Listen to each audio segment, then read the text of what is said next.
Matius pasal 23. Yesus mengecam ahli-ahli Taurat dan orang-orang Farisi. Maka berkatalah Yesus kepada orang banyak dan kepada murid-muridnya, katanya, ahli-ahli Taurat dan orang-orang Farisi telah menduduki kursi Musa. Sebab itu turutilah dan lakukanlah segala sesuatu yang mereka ajarkan kepadamu. Tetapi janganlah kamu turuti perbuatan-perbuatan mereka, karena mereka mengajarkannya tetapi tidak melakukannya. Mereka mengikat beban-beban berat, lalu meletakkannya di atas bahu orang, tetapi mereka sendiri tidak mau menyentuhnya. Semua pekerjaan yang mereka lakukan hanya dimaksud supaya dilihat orang. Mereka memakai tali sembahyang yang lebar dan jubah yang panjang. Mereka suka duduk di tempat terhormat dalam perjamuan dan di tempat terdepan di rumah ibadat.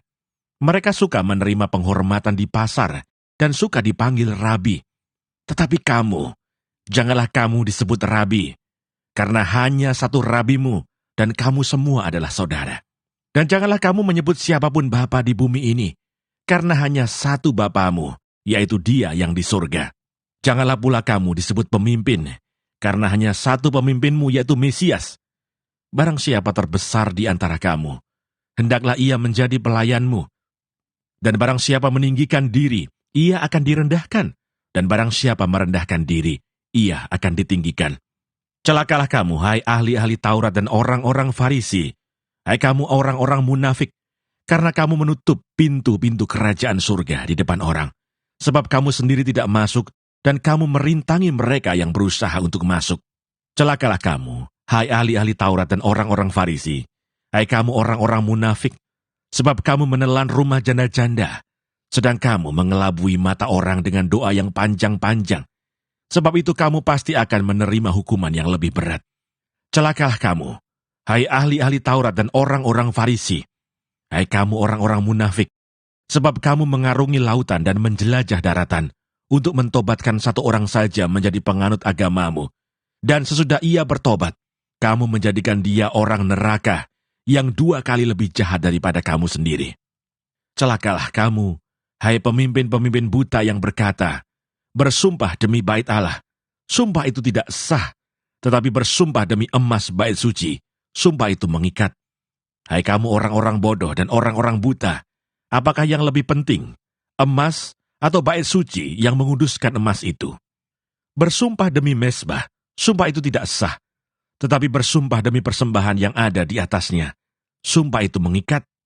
Hai kamu orang-orang buta, apakah yang lebih penting, persembahan atau mezbah yang menguduskan persembahan itu? Karena itu barang siapa bersumpah demi mezbah, ia bersumpah demi mezbah, dan juga demi segala sesuatu yang terletak di atasnya. Dan barang siapa bersumpah demi bait suci, ia bersumpah demi bait suci dan juga demi Dia yang diam di situ. Dan barang siapa bersumpah demi sorga, ia bersumpah demi tahta Allah, dan juga demi Dia yang bersemayam di atasnya. Celakalah kamu, hai ahli-ahli Taurat dan orang-orang Farisi, hai kamu orang-orang munafik, sebab persepuluhan dari selasih, adas manis dan jintan kamu bayar. Tetapi yang terpenting dalam hukum Taurat kamu abaikan, yaitu keadilan dan belas kasihan dan kesetiaan. Yang satu harus dilakukan, dan yang lain jangan diabaikan.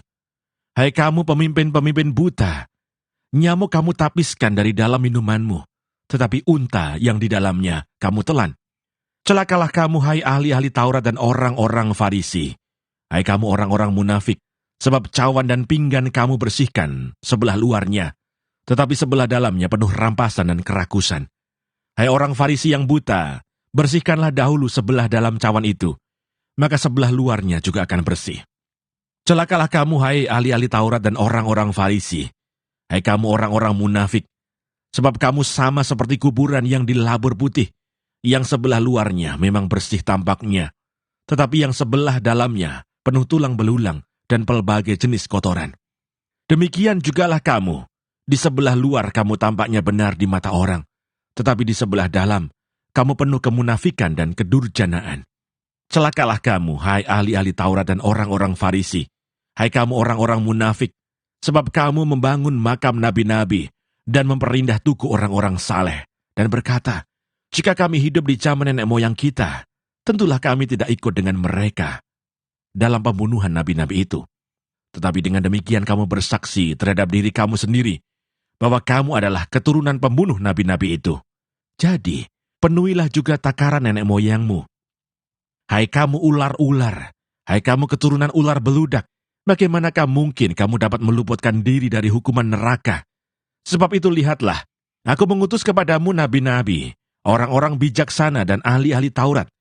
Separuh di antara mereka akan kamu bunuh dan kamu salibkan. Yang lain akan kamu sesah di rumah-rumah ibadatmu, dan kamu aniaya dari kota ke kota, supaya kamu menanggung akibat penumpahan darah orang yang tidak bersalah, mulai dari Habel, orang benar itu, sampai kepada Zakaria, anak Berekiah, yang kamu bunuh di antara tempat kudus dan mezbah. Aku berkata kepadamu, sesungguhnya semuanya ini akan ditanggung angkatan ini. Keluhan terhadap Yerusalem. Yerusalem, Yerusalem, engkau yang membunuh nabi-nabi dan melempari dengan batu orang-orang yang diutus kepadamu. Berkali-kali aku rindu mengumpulkan anak-anakmu, sama seperti induk ayam mengumpulkan anak-anaknya di bawah sayapnya, tetapi kamu tidak mau. Lihatlah, rumahmu ini akan ditinggalkan dan menjadi sunyi, dan aku berkata kepadamu, mulai sekarang kamu tidak akan melihat aku lagi, hingga kamu berkata, diberkatilah dia yang datang dalam nama Tuhan.